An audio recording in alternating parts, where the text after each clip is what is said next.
Once again, for the second straight game, a lot went sideways for the Mariners in Baltimore, but they were still able to impressively overcome it all. Let's talk about it. Colby, hit it.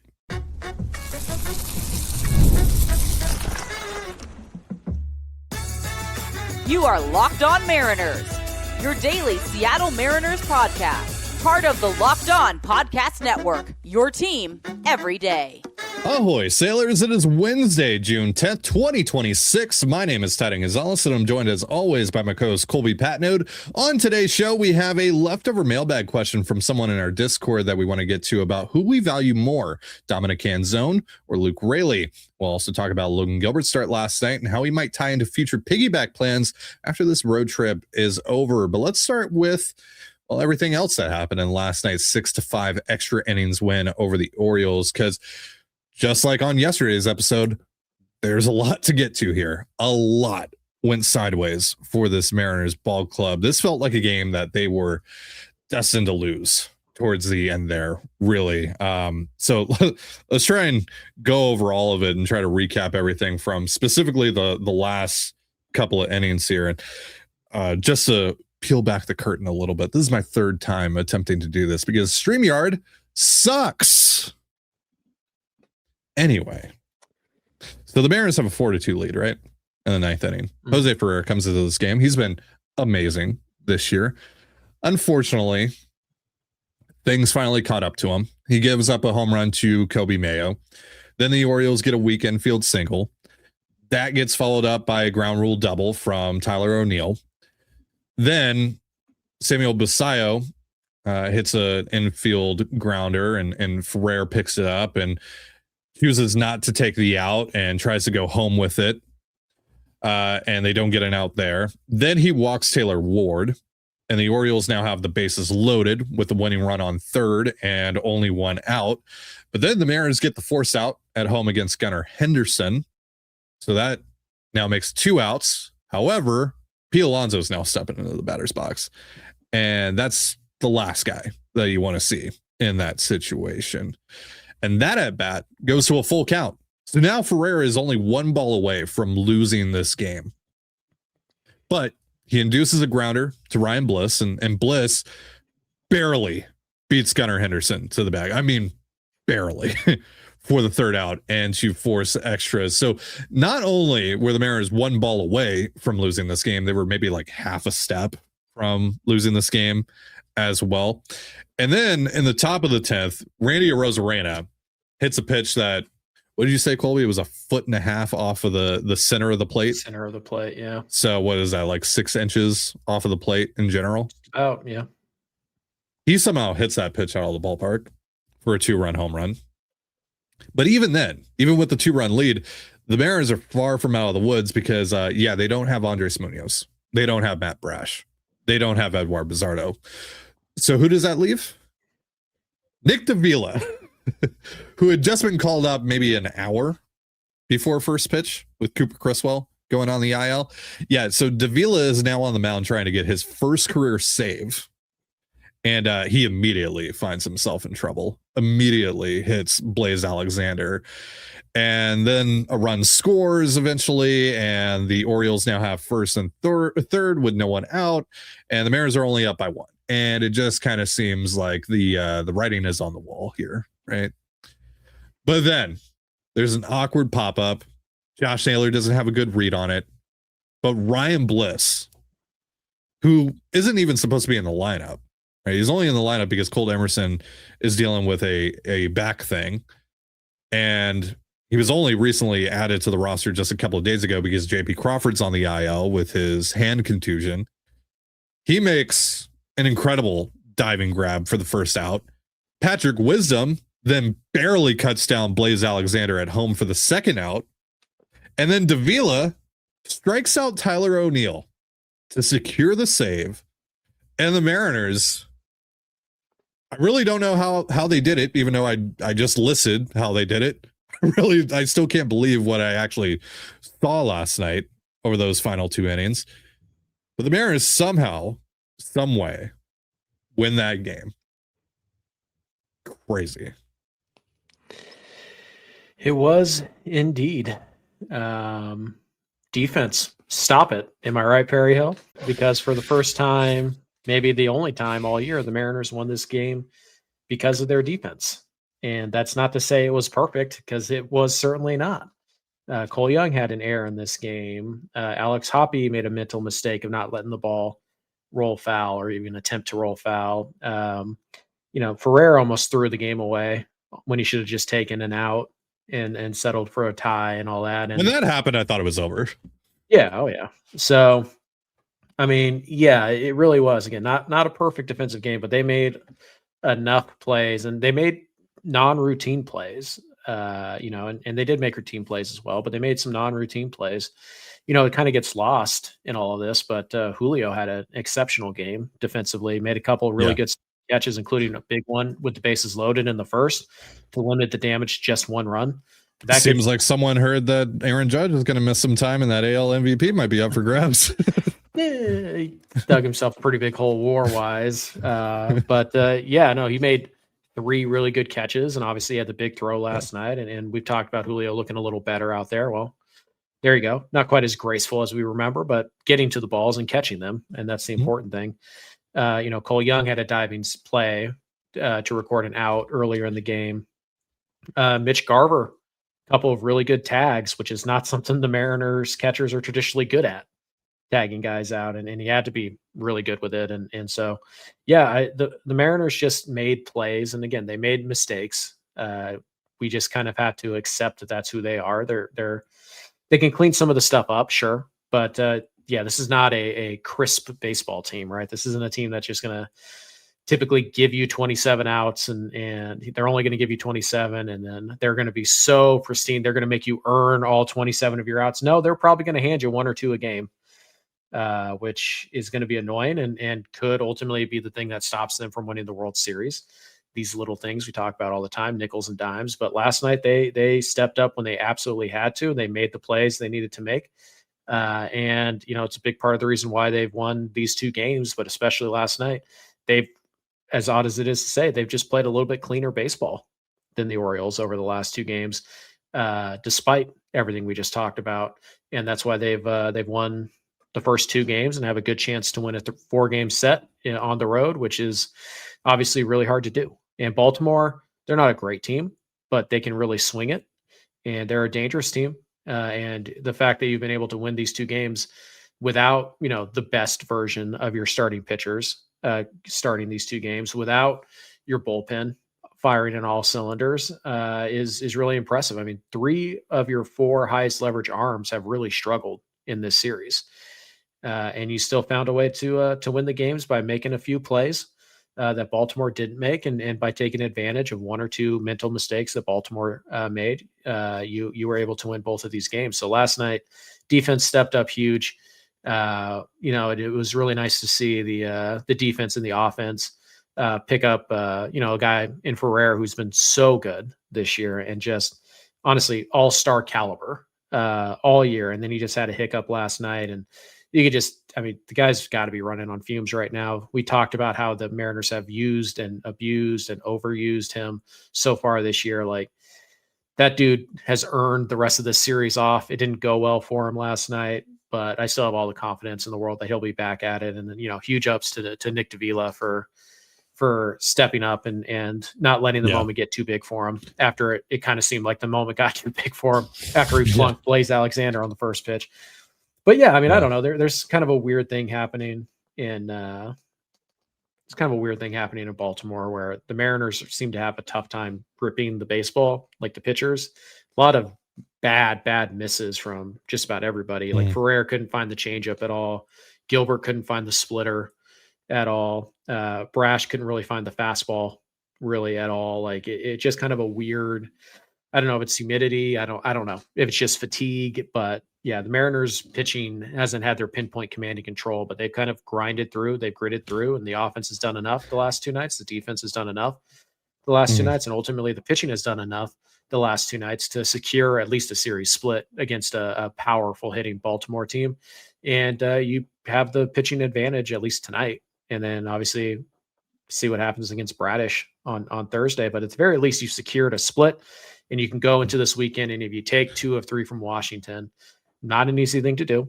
They're playing good ball right now. But if you can do that, then you come back home on a 10-game and 10-day road trip and you go 5-5, huge. That would be very, very good, especially considering the fragile state of your bullpen right now. Oh, and also considering how poorly these Eastern time zone trips have gone for the Mariners over the last couple of years as well. I think if you were able to, split this road trip or even come out with a winning road trip, like that would be massive, really, for the vibes. So, yeah, I mean, this is kind of the beauty of baseball, right? And I said this in my short that I posted last night, like, at times this year, it's felt like the Mariners have lost some games that they felt destined to win. And, the last couple of days, it kind of feels like they've won some games that they were destined to lose. And so it just kind of feels like, things are balancing out a little bit, right? So we'll see if they can get themselves a series win either tonight or tomorrow night. It's not a getaway day. They're playing tomorrow night, and they're playing on ESPN, by the way, for those of you that don't know. Yep. Yeah. So, but yeah, shout out to Nick Davila, and he even admitted after the game that his mind was going a million miles per minute when he was coming out there, and but he's had some big moments, in his limited amount of opportunities here. Just 8 innings so far. With the big league club, but going back to when they were down all those arms in Houston, like he had a couple of big innings in that Houston series, and now last night really digs deep. I thought the ability to strike out O'Neill there after getting the 2 big outs, because obviously you get the 2 big outs and it feels like, oh man, we're about to we're about to get out of it, but sometimes that's when they can get you still, right? And then I think he jumped ahead 0-2. And like you get the sense in the feeling like, okay, this one's in the bag now, we got this, and then you pipe one, and then all of a sudden, right. And by the way, keep in mind, the Mariners also got a little bit of fortunate luck that Tyler O'Neill's had a ground rule double that prevented a run from scoring, and that very well could have been the difference of this ball game. So the Mariners catching some breaks. We know a couple of replay challenges have gone their way. But they're taking advantage of those, and they're winning on the margins, which is exactly what you need to have happen, especially when in reality, the Mariners are playing essentially with one hand tied behind their back right now. There's no JP Crawford. Colt Emerson hasn't been able to play in the series. You still don't have Cal back. You don't have Donovan back. Your bullpen's, a mash unit right now as you're kind of trying to, figure out who's available on a day-to-day basis. And you don't have an off day coming for another 5 days still. So there's still a lot of hand holding and a lot of management going on there. And they found a way to go into Baltimore again and win a couple of games. Again, Baltimore's not a great team, but they're not a bad team either. Like these are tough wins. The Mariners have kind of had to grit their way through it. And, big shout out to obviously a guy like Davila, but, Patrick Wisdom has come up and he's contributed, and Connor Joe earlier this year came up and he contributed. And obviously Pareda is definitely doing more than contributing, and Mitch Garver stepped up. Like those 2 guys have stepped up with Cal out. And, the Mariners are getting like real tangible contributions from their, as the Seahawks call it, their ready squad, right? Just like the next man up. And they're getting big contributions from these guys because, well, the Mariners haven't had the major injury just yet. And maybe they don't, hopefully they don't.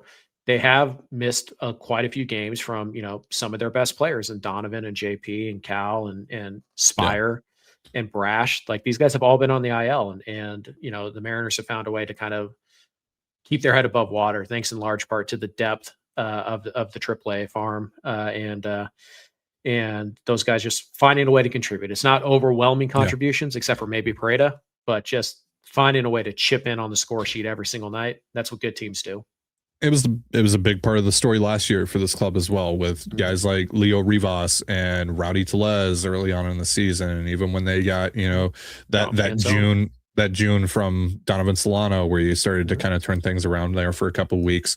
You need stuff like that to happen. If you are going to be a team that gets to October and eventually makes a run in October, you need things like that to go your way, because you are going to sustain injuries. You are going to have guys that don't perform up to expectations and what have you. And so some guys need to step up. And like you mentioned, there's been multiple guys that have done that. And even if Patrick Wisdom isn't doing a ton offensively right now, he's made some big defensive plays. He has, hit a big home run that has helped you win a game. Like, he has done some things to help. Ryan Bliss has done some things to help you win a couple of ball games here. Had the sack fly on Monday as well. And, that's not a three guy hard that hit I balls think, last night. yeah. And that's not a guy that I think we really expected to see much of for the rest of the season as well. So, yeah, those are the things that you need to have happen here. And it's nice to see that those things are going in the Mariners' direction. Yep. Got to find a way to contribute. And the Mariners have gotten contributions from 1 through 40. All right. Well, coming up, we are going to talk about Logan Gilbert. There's a tale of two Logans last night. We'll also talk about what they could potentially do with him if they decide to go back to the piggyback after this road trip ends in just a moment. But first, a reminder, this episode of the Locked On Mariners podcast is brought to you by Ethos.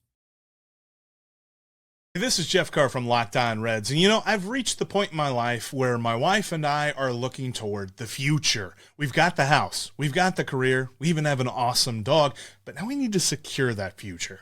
That's where Ethos comes in for us. When I look at this insurance or that insurance and I try to pick one, I might as well be reading an entirely different language. Ethos clears up the noise and gets me set up with exactly what I need, because Ethos makes getting life insurance fast and easy, and it's 100% online. You can get a quote in seconds, apply in minutes, and get same-day coverage. Protect your family with life insurance from Ethos now by going to ethos.com/lockedonmlb. In as little as 10 minutes, you can get a free quote and up to $3 million in coverage at ethos.com/lockedonmlb. That's ethos.com/lockedonmlb, ethos.com/lockedonmlb. Application times and rates may vary. And you're listening to the Locked On Mariners podcast, part of the Locked On Podcast Network, your team every day. Thank you so much for making us your first listen for all things Mariners. And also thank you for making Locked On the #1 sports podcast network. Don't forget to check out the Everydayer Club for ad-free episodes and access to a group chat with me and other listeners of this show. Tap the link in the description or go to lockedonmariners.supercast.com to learn more. So again, with Munoz, Brash, and Bizzardo all unavailable yesterday, the Mariners really needed a lengthy start out of Logan Gilbert, and it didn't seem like we were going to get one. He needed 58 pitches to get through the first 2 innings of this game. But credit where credit is due. He really locked in for those final 4 innings, went to 105 pitches to give the Mariners 6 much-needed innings in total, allowing just 1 run on 3 hits, striking out 5, walking 2, 7 hard hit balls against Logan. What did you make of his day yesterday, Colby? I mean, first 2 innings, it felt like the wheels were going to fall off, and even in the 3rd inning, I didn't think he was all that good. And then the last 3 innings, he really kind of dialed it in. I believe he retired the last 14 hitters that he faced. And the pitch count was super manageable. I mean, I thought he was going to be lucky to give you 4 at some point, and then he got 5. And then I mean, obviously the big thing here is that he needed that 6th inning. The Mariners needed it from him. And the fact that he was able to go out there and get it done and kind of grind through it. And again, we talked about this. Baltimore, not a particularly good team, but they can hit. This is a good lineup. Now, Basayo and Rutschman have largely been not used. I mean, Rutschman not at all. Basayo's been pinch hitting because he's got some wrist issues. So that obviously helps a little bit here, but this is still a very good lineup that can definitely do damage. And Logan very nearly lost this game for Seattle in the 1st inning, got bailed out thanks to Julio a little bit. And then he just kind of, grinded it out and he pitched deep into the game. 6 innings is good for Logan. And the fact that, he was at 95 pitches after 5, and he went back out there and he got 3 outs on 10 pitches, whatever it was, like that was huge. And obviously, with the game going into extras, you don't know that at the time, but yeah, it's huge that he was able to kind of push through and find a way to go 6. So yeah, kind of an interesting night from Logan. We saw the big velo early in this game, but that went away pretty quick. In fact, in the 6th inning, Logan Gilbert didn't throw a single fastball in his last inning of work. He started the night at 98. He ended it at 94 in the fifth. Like the velo was dropping pretty quick. Again, I don't know if that's fatigue. I don't know if that's because it's hot and humid in Baltimore.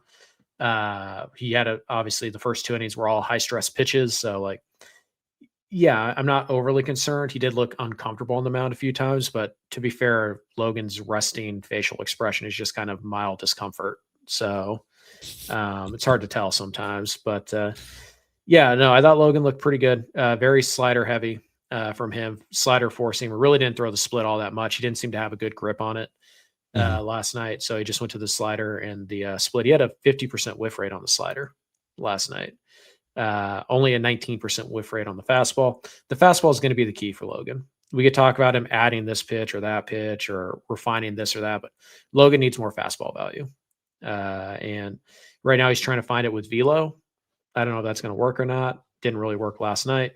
But I thought Logan overall was a bulldog type of effort from him where he just kind of gritted and grinded through the first 3 innings until he could kind of find where he needed to be stuff wise. And then he was able to really cruise after the 3rd inning.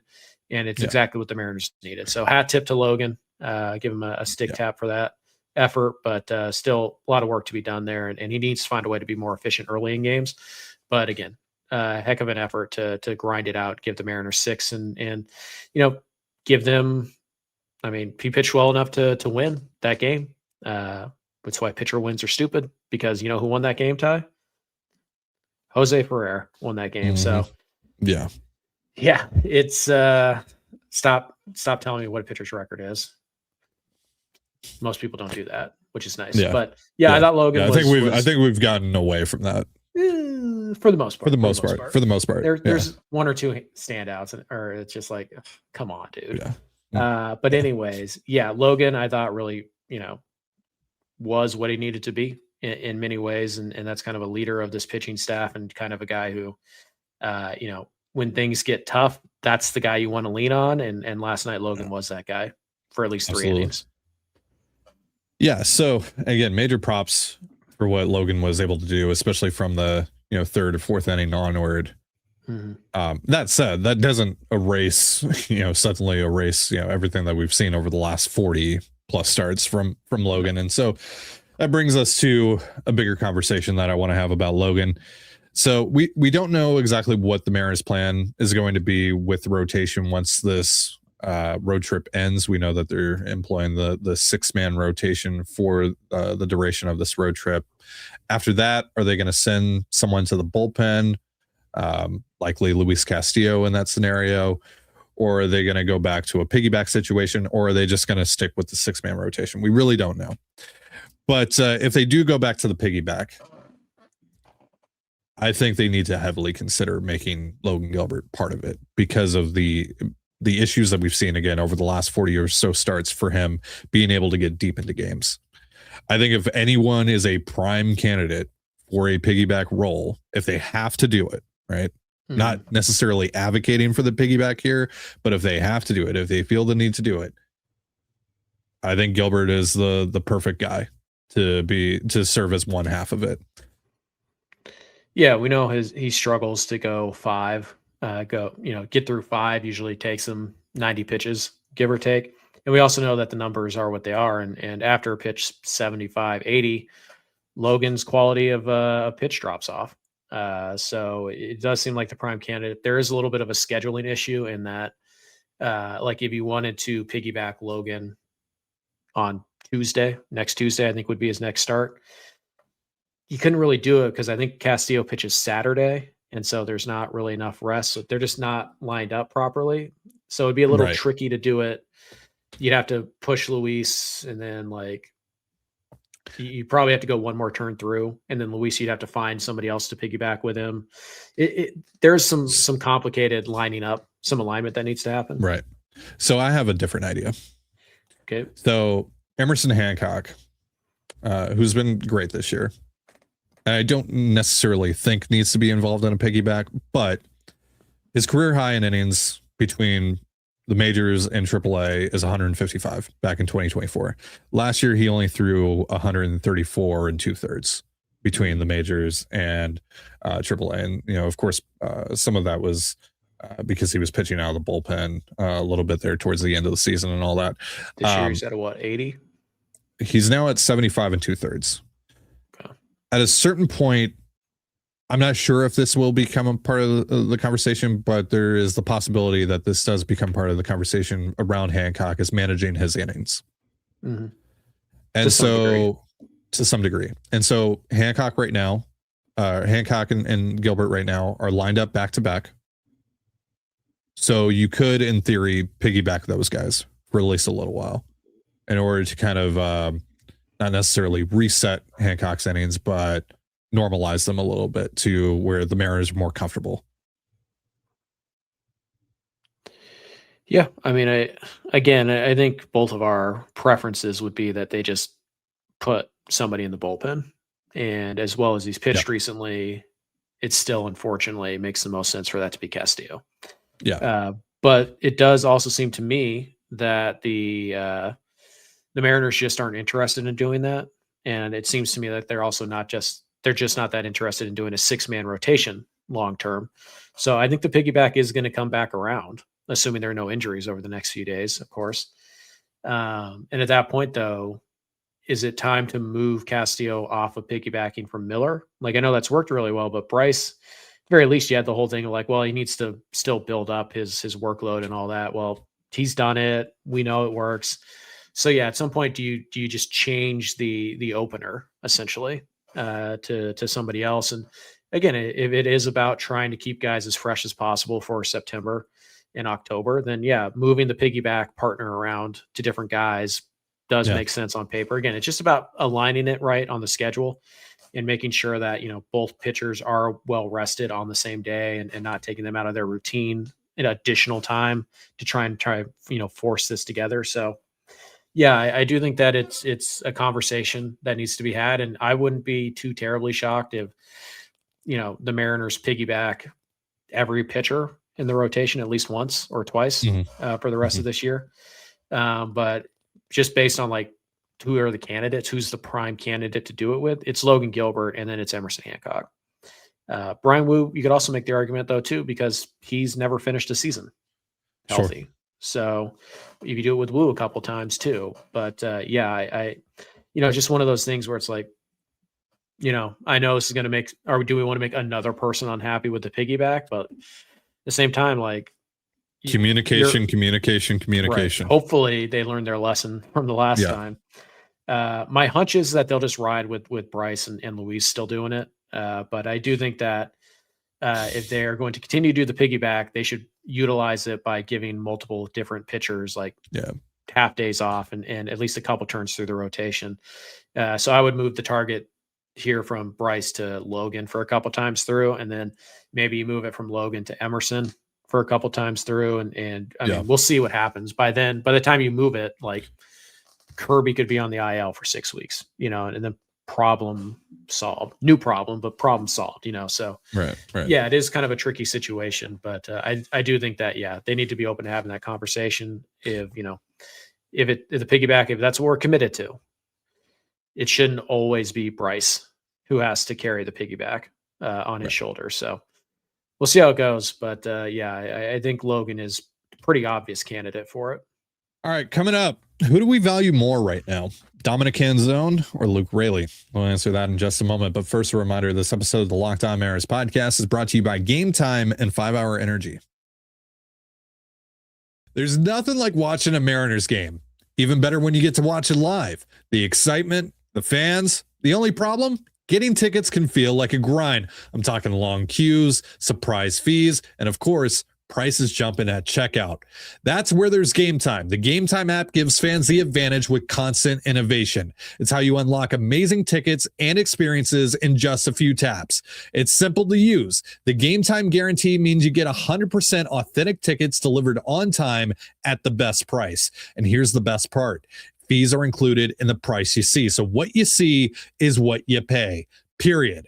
The seat views feature is huge. I can see the panoramic view from my exact seat before I buy. And zone deals let me pick the section and save even more while Gametime selects the seat. 2 taps and it's done. No stress, No hidden fees, just great seats in minutes. That's what makes it so easy to decide last minute to hit a game. Take the guesswork out of buying MLB tickets with Gametime. Download the Gametime app, create an account, and use the pro code LOCKEDON for $20 off your first purchase. Terms apply. Again, create an account and redeem the promo code LOCKEDON for $20 off. Download the Gametime app today. If you've got a sweet tooth like I do, then you know how tough it is to find that perfect treat without all the sugar. That's why the Confetti Craze 5-Hour Energy Shot brings that nostalgic flavor back in a whole new way. This is that classic taste you remember, but with a tasty caffeine boost and zero sugar. It's a quick, easy way to satisfy that sweet craving while keeping things simple and on the go. I've always loved birthday cake, but I'm turning 30 this year, so I can't be eating sweets all day. And this is a perfect alternative. Confetti Craze 5-Hour Energy Shots taste just like birthday cake, vanilla, and buttery flavors to let you be unapologetically extra and unstoppably energized. The Funfetti flavor is back on 5hourenergy.com or Amazon. So crack open a Confetti Craze 5-Hour Energy Shot today. And you're listening to the Locked On Mariners podcast, part of the Locked On Podcast Network, your team every day. As always, if you want to hear from me and Colby even more and help support the show, we have a Patreon. It's called Control of the Zone. Down there we talk Mariners, Seahawks, all that good stuff. For more information, go to patreon.com/Control of the Zone. Link in the description of this episode. So we have a leftover Mailbag Monday question from our Discord. Comes from Klotzalovikus, and we actually want to get to it. Now, Klotzalovikus had a longer question that they've now crossed out. It was about trading Raley or Canzone. Now they just say, let's make it simpler. Who do you value more, Luke Raley or Canzone at this point?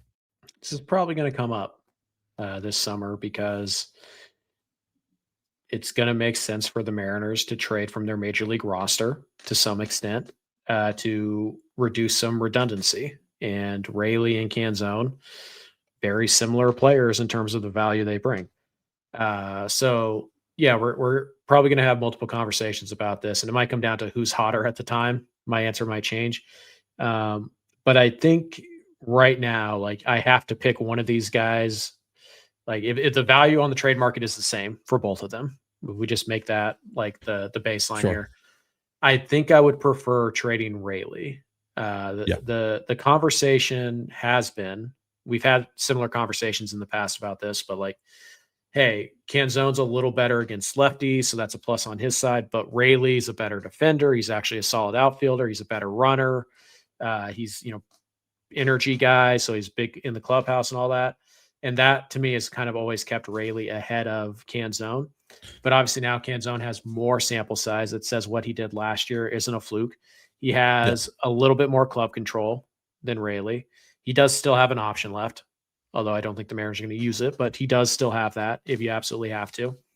And Raley's defense has regressed to the point where I don't know if it's a significant difference between his glove and Dominic's Canzone's glove. Now Raley's a better runner, obviously, and all of that. So it's not a no-brainer to me, but I just think because Canzone has a better shot to be an everyday player because he can hit lefties a little bit, because Raley's defense has kind of regressed a little bit, and because there's just less volatility in Canzone's profile because he doesn't strike out as much as Luke. And we know Luke is an up and down hitter. Canzone is too. I mean, really every hitter is to some extent, kind of an up and down streaky hitter. But the ups for Luke are as good as anybody, but the downs are just dreadful and non-competitive at bats. And again, Canzone will have those moments too, but hits the ball hard really consistently. He doesn't strike out as much, and he can hold his own against lefties.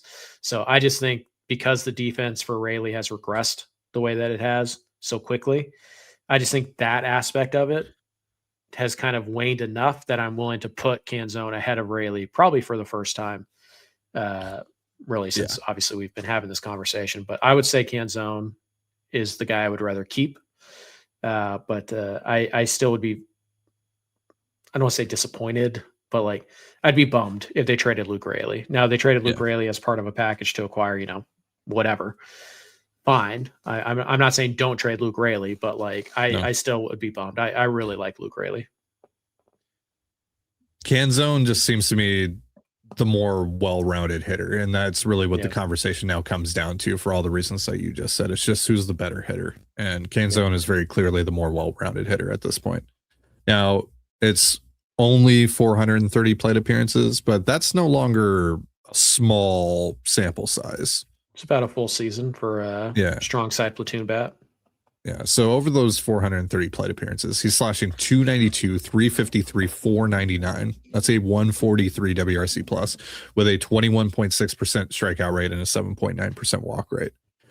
And even though the Mariners don't seem to agree with this, I think he's a much better option against lefties than Luke Raley is. I feel way more confident in Canzone's ability to hit lefties than Raley, just given what we saw last year. I'm not really sure why they've given Raley, especially as of late, more burn against lefties than Canzone, but whatever. Hopefully that changes eventually. But like, if you're asking me, like, can either of these guys become an everyday player? I would pick Canzone. I'd say probably no shot for Raley, just given what we've seen from him against lefties. Sure. Raley is, I mean, to be an everyday player, you have to obviously play against lefties and righties. But Raley is an exceptionally good player against right-handed pitching. Yeah. And that is super valuable. It is essentially 70% of an everyday player. Right. And then you add on top of that, he can run the bases late in the game. He's actually really good. It's the small ball stuff and the bunting, and he can help you in a lot of different ways. And you factor in, like, Raley's a valuable player. I'm not giving away Luke Raley just to open up a roster spot. No. For a fringe upgrade. Like, no, if I'm trading Raley, I'm getting something impactful. Yeah. Same goes for Canzone. But again, if you're telling me, like, hey, you have to include one of these guys to acquire like a, eighth inning leverage arm type of reliever, then I would choose to give Luke, because again, like I said, the value that he did bring over Canzone, I don't think that really exists anymore, just because he's regressed out in right field. So again, the conversation strictly comes down to who's the better bet. And to me, I think Canzone's the more well-rounded bet. Plus, he's a hard hit god. Not like Luke Raley doesn't crush baseballs as well. It's the strikeouts. Like 12% difference in strikeout rate just means that Canzone carries a higher floor than Raley does. And Raley doesn't counteract those strikeouts with walks either. So it's a boomer bust profile for Raley. And that's why we see at times that, and right now he's kind of in the midst of a down streak right now. Like, that's kind of why we see those large peaks and valleys with Raley, and not so much over the last year or so with Canzone.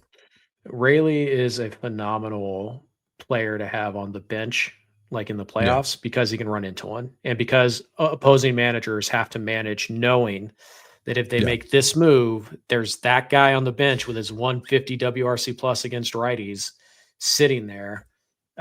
So again, ideally you don't trade either of these guys. I would be totally fine if the Mariners went out and got an everyday right fielder, and Raley just became a pure kind of fourth outfielder. And I mean, at that point, Robles is either off the roster, or Robles is really a pure pinch runner / defensive replacement. One thing to keep in mind here is we hope in July that the Mariners are not buying to make the playoffs. They're buying because they are assuming they are in, and they're trying to build a playoff roster, a roster that wins playoff games. And keep in mind, in the playoffs, they're only going to carry 12 pitchers at most. They're not going to carry 13. So they will have that extra bench spot available to them. Yeah. And so if they can hold on to Raley, they can pretty easily carry him on their postseason. Him and Canzone and Robles, if they're all still around, could all be carried on that roster pretty easily. Yeah. My guess is, though, Canzone would have more trade value. I would think so. He's younger. He's got the minor league options. He's not ARB eligible until next winter, not even this winter, next winter, while, Raley's already making ARB. So just more club control. So, but I would rather have Canzone. If you made me pick between one or the other, I'm picking Canzone right now. Yeah, I think I probably would too. All right. That is going to do it for our show. Thank you so much for joining us here on the Locked On Mariners podcast, part of the Locked On Podcast Network, your team every day. And once again, if you never miss an episode, it's time to make it official. Join the Locked On Everydayer Club and get ad-free audio, access to our members-only Discord, and more, all built for our most loyal fans. For Colby Patnode, I'm Tidy Gonzalez. Be sure to give us a follow on Twitter at LO_Mariners. You can follow me at Tidy Gonzalez and Colby at CPAT11. That's CPAT11. We're also on Blue Sky. You can follow me at TDG, Colby at MLB Colby, and the show at Locked On Mariners. You can also find us on Instagram and TikTok at Locked On Mariners. Have yourself a beautiful baseball day, and we'll see you next time. Peace.